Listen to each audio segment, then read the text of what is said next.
Assalamualaikum warahmatullahi wabarakatuh. Kali ini kita akan mengisahkan sepasang pengantin baru dicor hidup-hidup di pondasi jembatan Cirahong, Jawa Barat untuk tumbal. Namun sebelum itu, sempatkan tulis sholawat di kolom komentar supaya komentar itu menjadi saksi kita mendapatkan syafaat dari Rasulullah nanti di akhirat. Amin.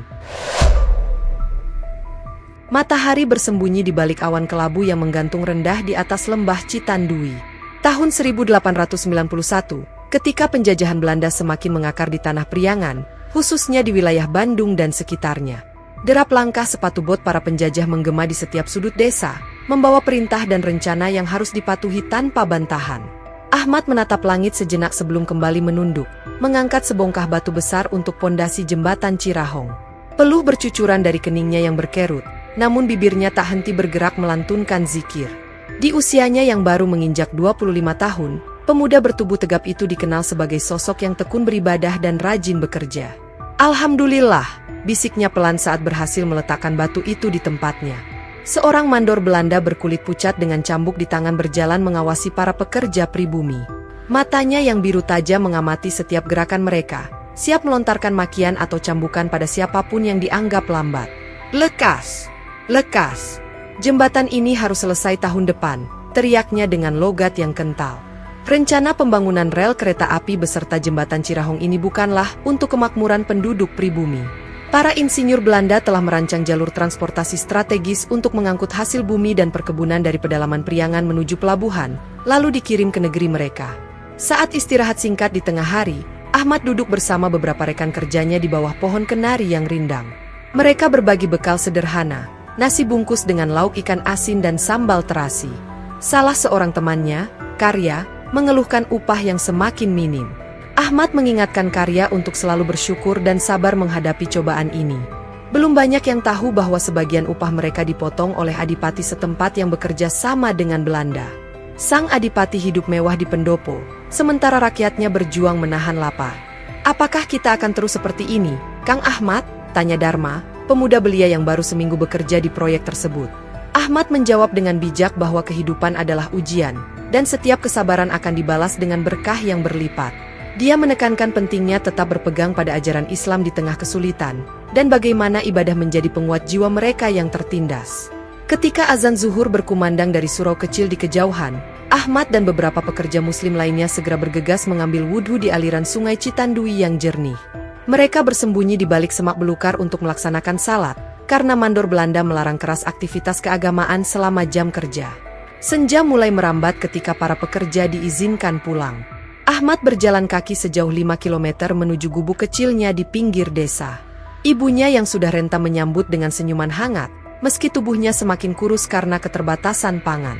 "Bagaimana pekerjaanmu hari ini, Nak?" tanya sang ibu sambil menyiapkan secangkir air jahe untuk menghangatkan tubuh Ahmad yang lelah.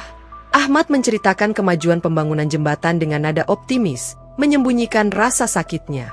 Dia memilih untuk tidak membebani ibunya dengan keluhan. Setelah makan malam sederhana, Ahmad mengajak ibunya salat berjamaah, kemudian membaca Al-Quran hingga larut malam. Di bawah cahaya lampu minyak yang redup, Ahmad bermunajat kepada Allah, memohon kekuatan dan kesabaran untuk menghadapi hari esok.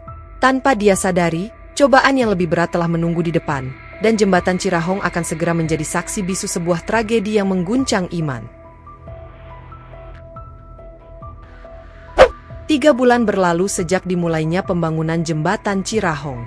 Pagi itu, langit cerah tanpa awan, namun suasana di lokasi proyek terasa mencekam. Hendrik van Doornik, insinyur kepala berambut pirang dengan kumis tebal, berdiri dengan wajah merah padam di tepi sungai Citandui. Matanya nanar menatap pondasi jembatan yang kembali ambruk semalam, untuk ketiga kalinya dalam sebulan. "Tidak masuk akal," teriaknya frustasi, menendang sebongkah batu hingga tercebur ke sungai. Pondasi ini dirancang untuk menahan beban 10 kali lipat. Bagaimana mungkin bisa runtuh begitu saja? Para pekerja pribumi hanya bisa menunduk, tidak berani menatap langsung amarah sang insinyur. Ahmad berdiri di antara mereka, diam-diam memperhatikan aliran sungai Citandui yang tampak tenang, kontras dengan kegusaran manusia di tepiannya. Pembangunan jembatan Cirahong terus mengalami berbagai kendala teknis yang sulit dijelaskan. Rancangan yang telah diuji di Belanda seharusnya berjalan mulus, namun kenyataan di lapangan berbicara lain. Bukan hanya pondasi yang kerap ambruk, peralatan sering hilang secara misterius, dan beberapa pekerja jatuh sakit tanpa alasan jelas. Minggu berikutnya, bencana yang lebih aneh terjadi. Di tengah terik matahari tanpa setitik awan pun di langit, tiba-tiba air sungai Citandui meluap dengan dahsyat. Banjir bandang ini menghancurkan sebagian besar kemajuan konstruksi yang telah dicapai. Bagaimana mungkin banjir datang tanpa hujan? Bisik Dharma pada Ahmad saat mereka membantu menyelamatkan peralatan yang tersisa. Ahmad menggelengkan kepala, matanya menelisik ke hulu sungai yang terlihat normal. Sebagai orang yang berpegang pada tauhid, dia tahu fenomena alam terjadi atas izin Allah, namun tetap saja kejadian ini terasa ganjil. Malam itu, di barak pekerja yang pengap, Ahmad mendengar bisik-bisik percakapan mandor pribumi bernama Wirya dengan beberapa pekerja senior.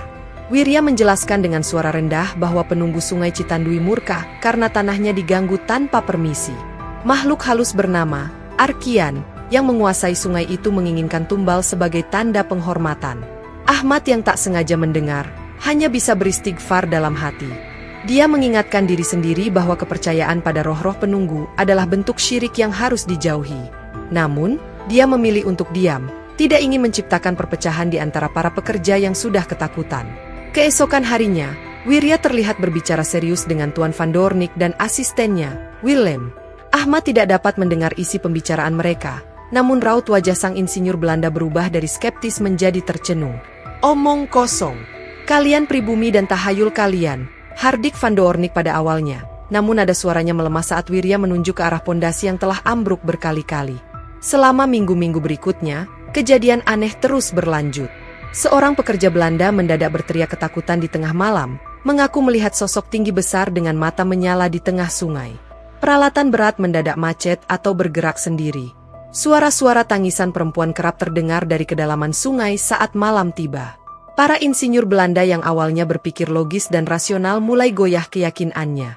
Mereka yang tadinya mengejek tahayul pribumi kini berbisik-bisik tentang kemungkinan adanya kekuatan supernatural yang menghambat proyek mereka. Ahmad tetap teguh pada pendiriannya. Di tengah kegemparan, dia tetap bekerja dengan tekun, menjalankan ibadahnya dengan khusyuk, dan mengingatkan teman-temannya untuk tidak terjebak dalam kesirikan. Setiap subuh, sebelum berangkat kerja, dia selalu menyempatkan diri membaca Al-Quran dan berdoa memohon perlindungan. Percayalah pada Allah, bukan pada tahayul, ujarnya lembut pada Dharma yang mulai terpengaruh cerita-cerita mistis tersebut. Tanpa sepengetahuan Ahmad, di kantor proyek yang terletak tak jauh dari lokasi pembangunan, sebuah rencana keji sedang disusun. Van Doornik yang frustasi dengan keterlambatan proyek dan tekanan dari atasannya di Batavia, akhirnya menyerah pada saran Wirya. Baiklah, jika itu yang diperlukan untuk menyelesaikan jembatan ini, ucapnya dengan nada berat, menatap peta konstruksi di mejanya. Tapi pilih dengan hati-hati. Jangan sampai menimbulkan kecurigaan. Wirya mengangguk patuh, senyum licik tersungging di bibirnya. Matanya beredar mencari sosok yang tepat untuk dijadikan tumbal bagi penunggu sungai Citandui, dan tatapannya berhenti pada sosok Ahmad yang sedang mengangkat balok kayu di kejauhan. Sementara itu, Ahmad yang tengah bekerja keras tiba-tiba merasakan sensasi dingin menjalar di tulang belakangnya. Dia berhenti sejenak, membaca ta'awudz dan beristighfar, tidak menyadari bahwa dirinya sedang diawasi oleh mata-mata yang berniat jahat. Malam itu, bulan separuh tampak redup di balik awan tebal yang berarak. Wirya, sang mandor pribumi, menyusuri jalan setapak menuju sebuah gubuk terpencil di kaki bukit. Perintah dari Tuan Van Doornik bergema di benaknya. Temukan dukun terkuat di wilayah ini. Keesokan harinya, sosok bungkuk berpakaian serba hitam muncul di lokasi proyek. Sukasna, begitulah orang-orang menyebutnya, adalah dukun yang ditakuti bahkan oleh sesama paranormal. Matanya yang cekung dan tajam mengamati sekeliling, sementara tangan keriputnya menggenggam tongkat kayu berukir ular. Tempat ini memang kuat aura gaibnya, gumam Sukasna, mengendus udara seperti anjing pemburu. Mereka yang berkuasa di sini tidak menyukai gangguan. Van Doornik yang sudah putus asa memerintahkan untuk menyiapkan ritual di malam hari. Beberapa pekerja pribumi yang masih percaya tahayul diminta membantu menyiapkan sesajen berupa kepala kerbau, kemenyan, dan berbagai bunga. Ahmad yang melihat persiapan tersebut hanya bisa menggelengkan kepala, merasa prihatin dengan kesesatan yang terjadi, namun tidak berani mengintervensi keputusan petinggi proyek. Tengah malam, di bawah siraman cahaya obor yang berpendar kemerahan, Sukasna memulai ritualnya. Tubuhnya bergetar hebat, mulutnya komat kamit membaca mantra yang tak dimengerti.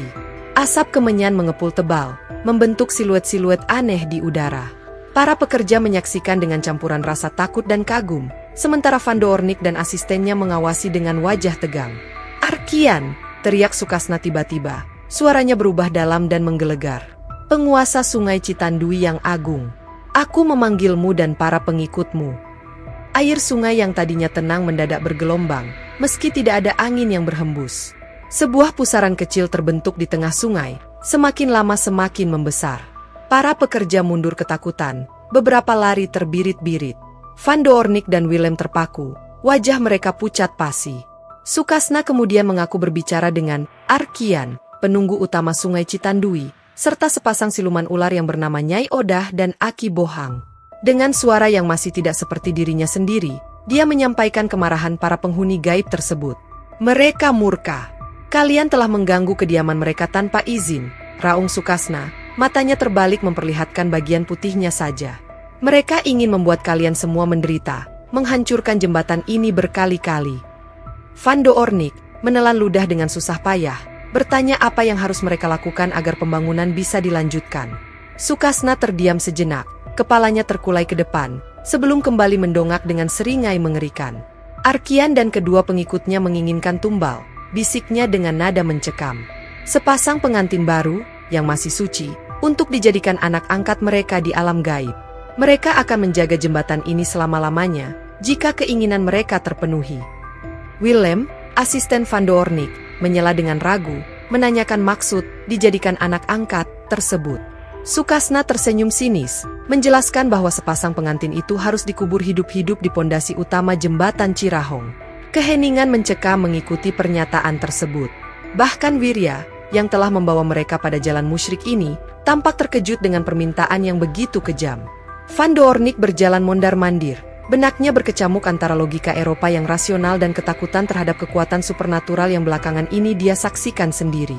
"Baiklah," ucap Van Doornik akhirnya dengan suara tertahan. "Jika itu yang diperlukan untuk menyelesaikan proyek ini, maka akan kami lakukan." Pengambilan keputusan ini bertentangan dengan ajaran agama yang dia anut sendiri, namun tekanan dari atasannya dan ketakutan terhadap kegagalan proyek telah membutakan nuraninya. Sementara itu, tanpa mengetahui rencana keji yang sedang disusun, Ahmad mendatangi Wirya keesokan paginya. Dengan wajah berseri-seri, dia meminta izin untuk cuti beberapa hari. "Ada apa, Ahmad? Tidak biasanya kau minta libur?" tanya Wirya, pura-pura ramah. Ahmad dengan malu-malu menjelaskan bahwa dia akan menikahi Fatimah, gadis salehah dari desa seberang yang telah dipinangnya sejak lama. Pernikahan sederhana itu akan dilangsungkan 3 hari lagi, dan dia ingin mempersiapkannya dengan baik. "Fatimah adalah anugerah terindah dari Allah," ujar Ahmad dengan mata berbinar. Dia hafal 10 juz Al-Quran dan sangat berbakti pada orang tuanya. Mendengar penuturan Ahmad, otak licik Wirya langsung bekerja. Ini adalah kesempatan emas yang tak boleh dilewatkan. Sepasang muda-mudi yang akan menikah, tumbal sempurna yang diminta oleh Arkian. "Tentu saja, Ahmad. Aku mengizinkanmu cuti selama seminggu penuh," sahut Wirya dengan senyum yang dipaksakan. "Bahkan, kami punya kejutan untukmu." Ahmad menatap mandornya dengan heran, tidak menyangka akan mendapat respon sebaik itu. "Tuan Van Doornik ingin memberikan hadiah pernikahan untuk kalian berdua," lanjut Wirya, matanya berkilat penuh kelicikan. Ahmad membungkuk penuh rasa terima kasih, tidak menyadari bahwa di balik kebaikan tersebut tersembunyi rencana biadab yang akan menghancurkan masa depannya. Dia pamit dengan hati yang dipenuhi kebahagiaan, sementara Wirya segera bergegas menemui Van Doornik untuk menyampaikan kabar gembira tersebut. "Kami sudah menemukan tumbal yang sempurna," ujarnya dengan berbisik. "Seorang pekerja kita sendiri dan calon istrinya." Van Doornik mengangguk puas, mengabaikan bisikan hati nuraninya yang terakhir. Baginya, jembatan Cirahong harus selesai bagaimanapun caranya, meski harus mengorbankan nyawa orang tak bersalah. Pagi itu, langit biru cerah menaungi sebuah pekarangan sederhana di pinggiran desa. Rumah bambu yang dihias dengan janur kuning dan bunga-bunga segar tampak ramai oleh kehadiran penduduk setempat. Alunan rebana dan syalawat memenuhi udara, mengiringi akad nikah Ahmad dan Fatimah yang berlangsung hikmat. "Saya terima nikahnya Fatimah binti Usman dengan mas kawin seperangkat alat sholat dan uang sebesar 15 gulden, tunai," ucap Ahmad dengan suara mantap, menggenggam tangan penghulu dengan erat. Wajah Fatimah yang tertutup kerudung putih tampak berseri di balik cadar tipis. Gadis berparas ayu dengan mata teduh itu akhirnya resmi menjadi istri lelaki yang telah lama dipujanya, bukan karena ketampanan atau harta, melainkan karena keteguhan imannya. Pesta pernikahan digelar sederhana. Hidangan nasi tumpeng dan ayam panggang disajikan untuk tamu yang hadir. Meski tanpa kemewahan, suasana bahagia dan berkah terasa menyelimuti acara tersebut. Doa-doa dipanjatkan untuk kebahagiaan pasangan muda ini.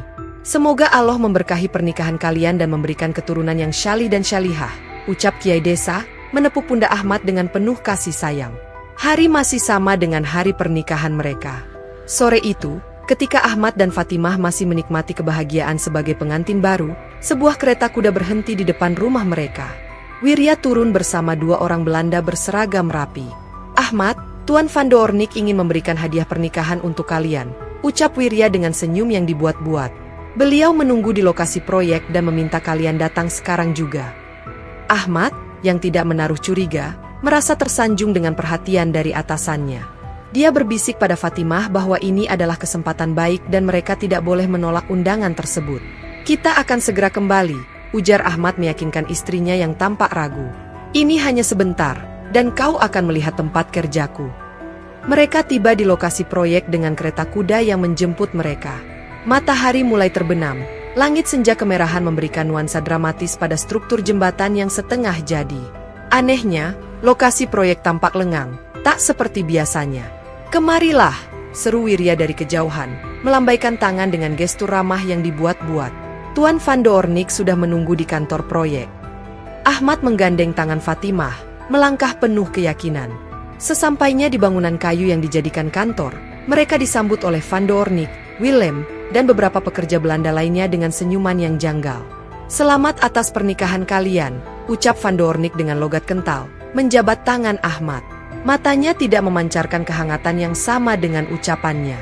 Fatimah, yang sensitif terhadap energi sekitar, berbisik kepada Ahmad bahwa dia merasa tidak nyaman. Namun sebelum Ahmad sempat bereaksi, pintu kantor tiba-tiba ditutup dan dikunci dari luar. "Apa yang?" Ahmad tak sempat menyelesaikan kalimatnya ketika dua orang pekerja bertubuh kekar mencekal tangannya dari belakang. "Maafkan kami, Ahmad," ucap Wirya tanpa rasa bersalah sedikit pun. "Jembatan ini membutuhkan tumbal, dan kalian adalah pasangan yang sempurna." Fatimah menjerit ketakutan melihat suaminya ditahan, namun jeritannya terhenti ketika sebuah kain dijejalkan ke mulutnya. Dia meronta, berusaha membebaskan diri, tapi kekuatannya tidak sebanding dengan para pria yang menahannya. "Ini pengkhianatan," seru Ahmad, berusaha melepaskan diri.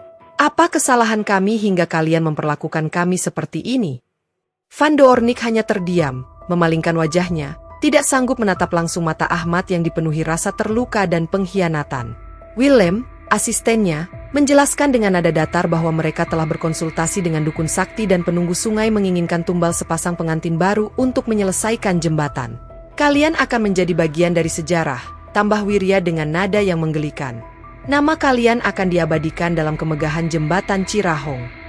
Ahmad dan Fatimah dibelenggu dengan tali kuat, tangan dan kaki mereka diikat erat hingga tidak bisa bergerak. Mereka digiring menuju lubang besar yang telah disiapkan di pondasi utama jembatan. Sekelilingnya telah dipasangi obor-obor, dan sosok Sukasna, sang dukun, berdiri di dekatnya dengan wajah tanpa ekspresi. Melihat tujuan akhir mereka, Ahmad berbisik pada Fatimah yang gemetar ketakutan di sampingnya. "Istriku, tampaknya Allah Subhanahu wa Ta'ala telah menakdirkan akhir hidup kita di sini," ujarnya dengan suara yang tercekat namun penuh keimanan. "Mari kita menghadapnya dengan keikhlasan dan ketakwaan." Air mata Fatimah mengalir deras, namun ada ketegaran yang terpancar dari matanya. Dia mengangguk lemah, memahami maksud suaminya. Bersama-sama, meski dalam belenggu fisik, Ahmad dan Fatimah membaca syahadat, mengucapkan kalimat tauhid dengan lantang di hadapan para penyekap mereka. Suara mereka yang jernih memenuhi area proyek, membuat beberapa pekerja pribumi menundukkan kepala, tersentuh sekaligus malu akan apa yang mereka saksikan. "La ilaha illallah, Muhammadar Rasulullah." Sukasna memimpin ritual terakhir, membakar kemenyan dan membaca mantra-mantra. Asap kelabu mengepul tebal, berbaur dengan aroma tanah basah dan kapur. Beberapa pekerja Belanda memalingkan wajah saat Ahmad dan Fatimah didorong ke dalam lubang pondasi yang dalam. "Ya Allah, kami berserah diri kepada MU," ucap Ahmad sebagai kalimat terakhirnya. Tangannya masih berusaha meraih tangan Fatimah meski terikat. Tanpa basa-basi lebih lanjut, Van Doornik memberi isyarat untuk memulai pengecoran. Adukan semen dan batu mulai dituangkan ke dalam lubang, perlahan-lahan menenggelamkan tubuh pasangan muda itu. Jeritan tertahan Fatimah terdengar samar, sementara Ahmad terus melantunkan zikir hingga suaranya lenyap ditelan kerasnya material bangunan. Bulan purnama yang tadinya bersinar terang mendadak tertutup awan hitam, seolah enggan menyaksikan kekejaman yang terjadi. Angin dingin berhembus kencang, memadamkan beberapa obor di sekitar lokasi. Para pelaku pembunuhan keji itu bergegas menyelesaikan tugas mereka dengan wajah pucat. Pagi berikutnya, matahari terbit seperti biasa, menyinari jembatan Cirahong yang kini menyimpan rahasia kelam. Tak ada lagi kejadian aneh yang menghambat pembangunan. Pondasi yang tadinya selalu ambruk kini berdiri kokoh. Tidak ada lagi banjir mendadak atau peralatan yang hilang secara misterius. Van Doornik mencatat dalam jurnalnya bahwa proyek berjalan lancar, tanpa menjelaskan secara detail apa yang telah mereka korbankan untuk kelancaran itu. Para pekerja pribumi bekerja dalam diam, tak berani membicarakan tragedi yang mereka saksikan. Beberapa di antaranya diam-diam meminta ampun kepada Allah atas keterlibatan pasif mereka dalam kekejian tersebut. 6 bulan kemudian, jembatan Cirahong berdiri dengan megahnya, melintasi sungai Citandui yang kini mengalir tenang. Tak seorang pun berani menyebutkan nama Ahmad dan Fatimah, seolah keberadaan mereka telah dihapus dari ingatan kolektif penduduk setempat. Namun, saat malam tiba dan keheningan menyelimuti jembatan, sayup-sayup terdengar lantunan ayat-ayat suci dari kedalaman struktur beton tersebut. Beberapa pekerja yang masih tersisa di lokasi mengaku mendengar bisikan-bisikan doa dan isak tangis perempuan dari bawah jembatan, mengingatkan semua orang akan harga yang telah dibayar untuk sebuah kemegahan buatan manusia. Seminggu berlalu tanpa kabar dari Ahmad dan Fatimah. Keluarga kedua mempelai mulai cemas. Ibu Ahmad yang renta berkali-kali mendatangi rumah sederhana tempat putranya dan menantunya tinggal, hanya untuk mendapati rumah tersebut kosong dan dingin. "Kemana mereka pergi?" tanya ayah Fatimah, Usman, kepada tetangga sekitar. Tak seorang pun tahu jawaban pastinya. Yang mereka ingat hanyalah Ahmad mengatakan akan mengunjungi lokasi proyek jembatan untuk menerima hadiah pernikahan. Keluarga kedua belah pihak akhirnya mendatangi lokasi proyek Cirahong. Di sana, Wirya dengan wajah tanpa dosa menyatakan bahwa Ahmad telah mengundurkan diri dan pergi merantau bersama istrinya ke Batavia untuk mencari penghidupan yang lebih baik. "Dia bahkan tidak berpamitan dengan kami?" tanya ibu Ahmad dengan suara bergetar. Matanya yang mulai rabun digenangi air mata. "Anakku bukan orang yang seperti itu. Dia tidak mungkin pergi tanpa izin dari ibunya." Wirya berkilah, mengatakan bahwa tawaran pekerjaan datang mendadak dan Ahmad tidak punya banyak waktu untuk berpikir. Dia bahkan dengan licik menyerahkan sejumlah uang yang diklaim sebagai gaji terakhir Ahmad yang belum diambil. Keluarga pulang dengan hati gundah. Namun, mereka tidak menyerah. Hari demi hari, minggu demi minggu, pencarian terus dilakukan. Surat-surat dikirimkan ke berbagai kenalan di Batavia, namun tak satu pun membawa kabar tentang keberadaan pasangan muda tersebut. Sebulan kemudian, Dharma, pemuda yang selama ini menjadi teman dekat Ahmad, tidak sanggup lagi menahan beban di hatinya. Tiap malam dia dihantui oleh mimpi buruk tentang Ahmad dan Fatimah yang meminta pertolongan. Wajah mereka pucat dengan bibir membiru kerap muncul dalam tidurnya. Dengan mengumpulkan segenap keberanian, Dharma mendatangi rumah orang tua Ahmad di malam hari. Dengan suara berbisik penuh ketakutan, dia menceritakan kejadian mengerikan yang sebenarnya terjadi. Mereka tidak pergi ke Batavia, ucapnya terbata-bata. Mereka dikorbankan untuk jembatan itu. Ibu Ahmad terduduk lemas mendengar pengakuan tersebut. Tubuhnya yang kurus bergetar hebat, bibirnya komat kamit membaca istighfar. Usman, ayah Fatimah, meraung dalam tangis, memanggil-manggil nama putri kesayangannya. "Bagaimana bisa mereka melakukan kekejian seperti ini?" teriak Usman, menggenggam kerah baju Dharma. "Kenapa tidak ada yang menghentikannya?" Dharma hanya bisa menunduk. Air matanya mengalir deras. Dia mengaku terlalu takut untuk bertindak saat kejadian itu terjadi. Ketakutan akan nyawanya sendiri telah membuatnya bungkam, sebuah dosa yang kini sangat disesalinya. Keesokan harinya, keluarga korban mendatangi kantor residen Belanda untuk melaporkan pembunuhan tersebut. Namun, seperti yang sudah diduga, laporan mereka diabaikan. Para penjajah lebih mementingkan selesainya proyek ketimbang nyawa dua pribumi. "Tidak ada bukti," ujar petugas Belanda dengan angkuh.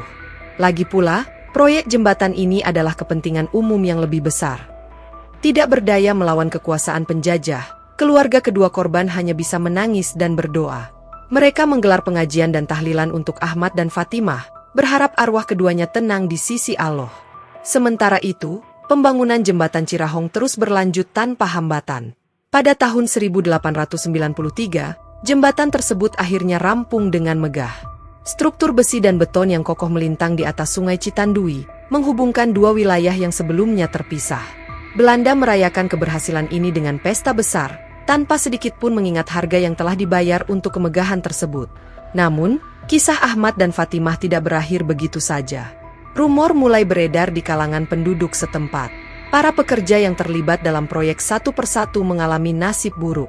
Willem, asisten Van Doornik, ditemukan tewas tenggelam di Sungai Citandui tanpa sebab yang jelas. Beberapa pekerja Belanda terjangkit penyakit aneh yang tidak bisa disembuhkan oleh dokter. Wirya, sang mandor yang berkhianat, mengalami nasib paling mengenaskan. Tubuhnya ditemukan mengapung di sungai dalam keadaan membiru dan membengkak, dengan ekspresi ketakutan yang ekstrim terpeta di wajahnya. Penduduk berbisik bahwa malam sebelum kematiannya, Wirya berteriak-teriak ketakutan, mengaku dikejar oleh sosok Ahmad dan Fatimah. Van Doornik sendiri selamat hingga proyek selesai, namun setelah kembali ke Belanda, dia tidak pernah bisa hidup tenang. Menurut kabar yang beredar, dia mengalami gangguan jiwa parah dan menghabiskan sisa hidupnya di rumah sakit jiwa, terus-menerus berteriak tentang sepasang pribumi yang terkubur hidup-hidup. Sukasna, sang dukun, mengalami kematian paling mengerikan. Tubuhnya ditemukan dalam keadaan kaku di gubuknya, dengan mata terbelalak dan mulut terbuka lebar seolah menjerit.